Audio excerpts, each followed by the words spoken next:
Hey everybody, it's Ashley Brockington with Losing It with Sam and Ash, and I can hear the babies starting to get up, so I'm going to try to make this quick. But I want to share with you why women aren't going to get bulky when they lift heavy weights, but then how they kind of can and what to do about that. And these are things that I wish I had known as a 16-year-old. As a 16-year-old athlete, captain of the basketball team, volleyball, doing track, working out on the weekends, running, lifting weights, everything I could, not only to increase performance, but honestly, as a 16-year-old living in Florida, I wanted to be able to go to the beach and be one of those girls that could wear a bikini or could wear a swimsuit and felt good. Instead, I avoided Vanderbilt Beach. I avoided Wiggins Pass. I avoided the beaches where I knew all the other high schoolers hung out because I already struggled with self-confidence going to a large school with a bunch of pretty girls.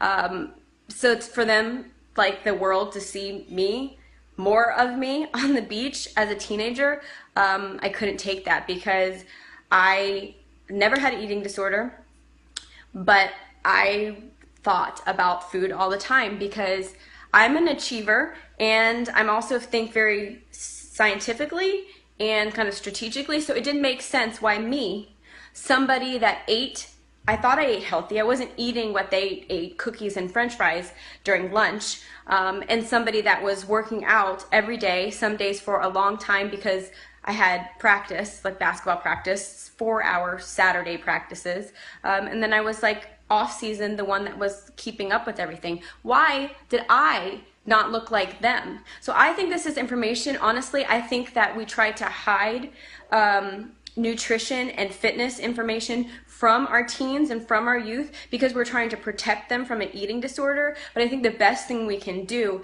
is educate women, starting probably really from the beginning, be talking about it openly, so that they can build healthy, strong, lean bodies, because that's what a woman wants. You can't take that away. It's you can't, a little girl who loves carrying her mom's purse and her shoes or putting mom's lip gloss, you can't break that out of her if that's who she is.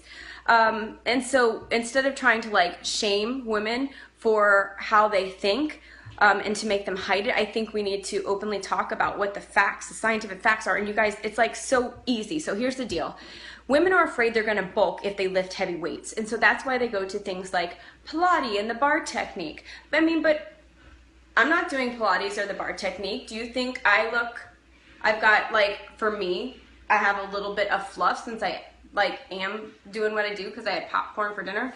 But this is the best, this girl has ever gotten. As a teenager, I basically was told I had big bones because I would bulk, I would have large trunk-like muscles, huge, large trunk-like muscles that then were covered with fat. So this is the information I want to tell you, is that lifting heavy will build muscle, but you gain muscle and fat at a 1-to-1 ratio.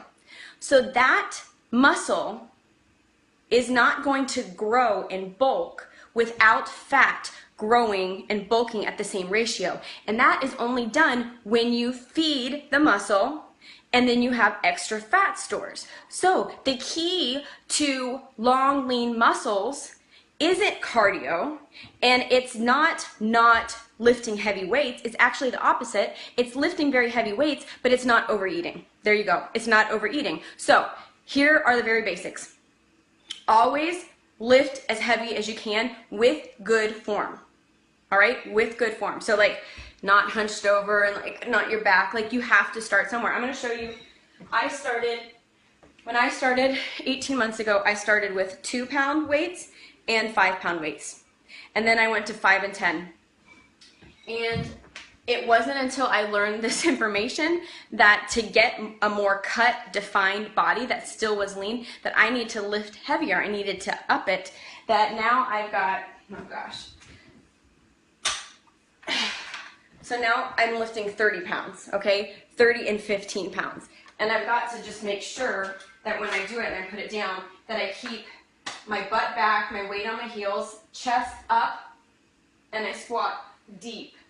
and let it go. Okay, so I have to be more careful, but I had gotten to the point where I could get through a routine with my 2 and 8s and 5s and whatever, but I would still get even tired, and I just would go with it.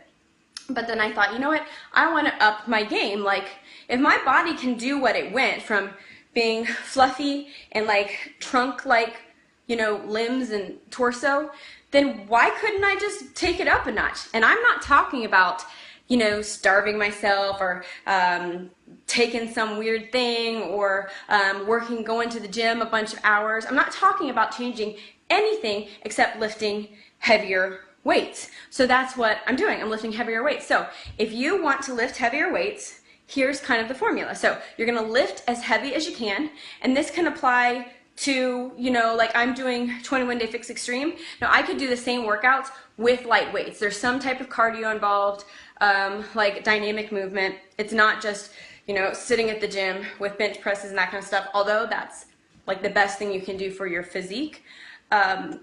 I'm just upping the weight, and so my choices are, when I up my weight, I can eat at a portion control plan that's at a slight calorie deficit, and what that will do is I will not be gaining a bunch of muscle. I will be gaining just a tiny bit and strengthening that muscle. But what I'll mainly be doing is preventing muscle loss while getting rid of the fluff. And so as a teenager, my problem okay, so let me go through the other ones. So the next one would be eating at a maintenance caloric level. And so a maintenance caloric level, which is the next bracket up with portion fix eating that I offer in my Busy Girl challenge groups. A maintenance level is where you're going to build a little bit of muscle. You're going to be building a little bit of muscle. So that just means more cut and define, but you're not going to be gaining fat. And the muscle growth is going to be very slow, but again, you want to lift heavy because you want to maintain it. And then the next eating level up, and this eating level is actually when you're eating the right, like whole clean foods, and you're not eating chips and candy bars and soda and that kind of stuff. It actually feels like a ton of food, like a ton of food. But if you want to actually grow muscle or see more cut, or let's say you want a bubble booty, you want to see, you know, some good legs or whatever, shoulders, if you have broader shoulders, if you build your shoulders, then it's going to make the rest of you go in more. Same thing with your booty, then you're going to look more curved if you're just really straight like me. It's very straight.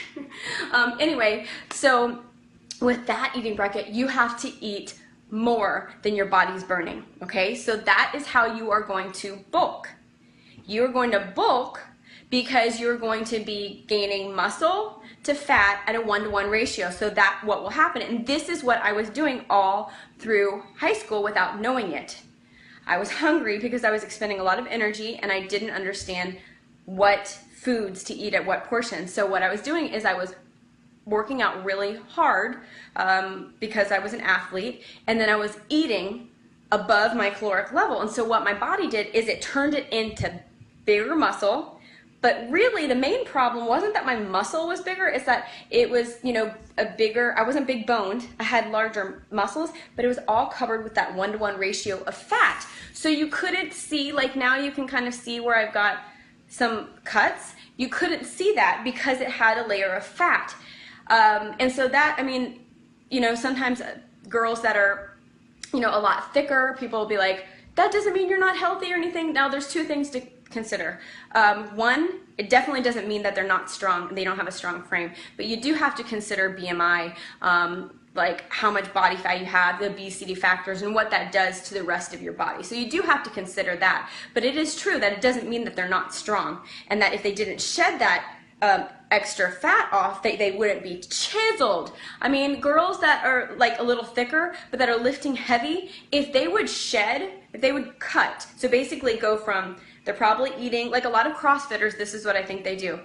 They lift really heavy, and so they are building solid muscle, but you never see it because they're eating at a higher caloric level, because they're eating a lot of paleo diet foods. And paleo foods, like for this amount of fat, you're getting like twice as many calories as you would for like this amount of protein or a giant bowl of greens or like this amount of carbs. And so they're eating way more fat and protein. So they're feeding the muscle with the protein, but then they're getting too many calories with the fat. And so, you know, like they would look like a Pilates, somebody that's doing something like that, they would look like that if they would just take their eating bracket to above their like maintenance caloric level to a little bit below. So like that's kind of the formula, guys.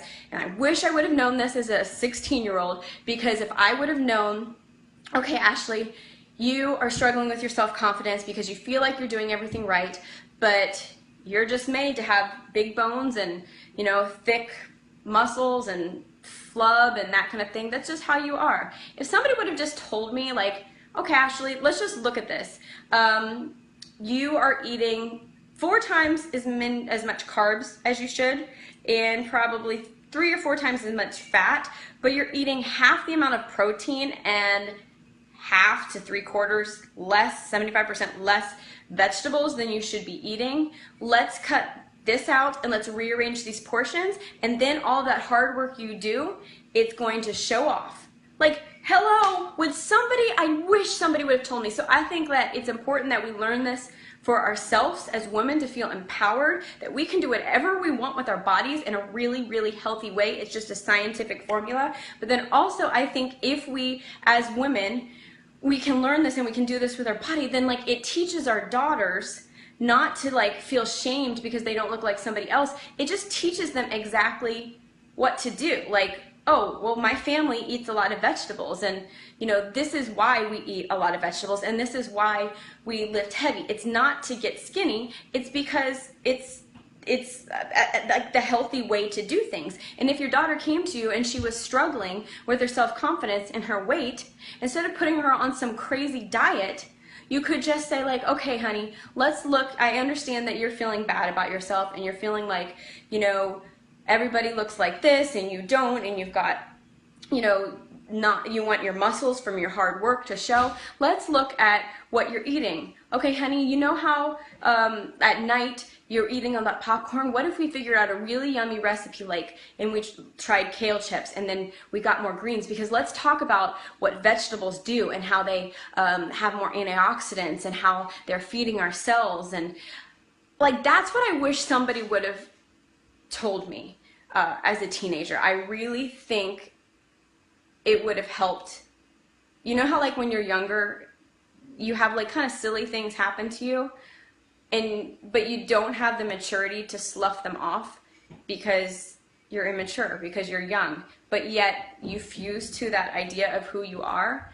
So I mean, I fused to that idea that I was unattractive and chunky and embarrassed, and that nobody thought I was attractive, and what was wrong with me. And I struggle with that I feel like I'm gonna cry. I struggle with that all the time. I go into new situations with lots of people and I feel horrible about myself. And how we look isn't everything, but it was the fact that I felt out of control and I couldn't figure any of it out. Like, it just didn't make sense. And there's just very straightforward information. And so that's why I'm giving it to you, is it's the amount of how heavy you're lifting, and it's the portions of the different types of food that you're eating. So if this is ever something that you would want help with, or you know somebody that's very frustrated where they are, it's honestly very simple. You just have to like know what to do and just follow through with it. So I hope this helped. Oh, I said I was going to share a little lighting tip. Okay, so here's my photo tip. So I have a light. Can you see it? Okay, so I have a light that's right there. And if you don't know, I was a photographer for 12 years. So like I'm a lighting and photo junkie, video junkie. And okay, so that's my nice light. Now, let's say that's the sun. Or let's say, I mean, you could have lights up above, you could have lights behind, whatever. Let's say this is the sun, it's the light source. It could be a lamp in the room. Now, see what happens, if you've ever seen the Seinfeld where they have like, she has like two-faced, she has like an ugly angle, and then all of a sudden she looks beautiful. This is my Too Faced. So see how my face is turned away from the light? So this light side is lit, but this isn't, because there's literally no light. Now look what happens. I turn here. This is uglier lighting because of the shadows here. And if I just turn my head here, I look better. Okay, so that's your lighting tip. If you're ever getting your picture taken in a group and the sun is like over on one side or there's a big lighting, don't look straight to the camera. Be the one that turns their head a little bit. Got muscles, and now they're even gonna look better and you're gonna have a better lit face. Okay, you're very welcome. Oh, I think there's a new thing that you can push notifications or something like that to get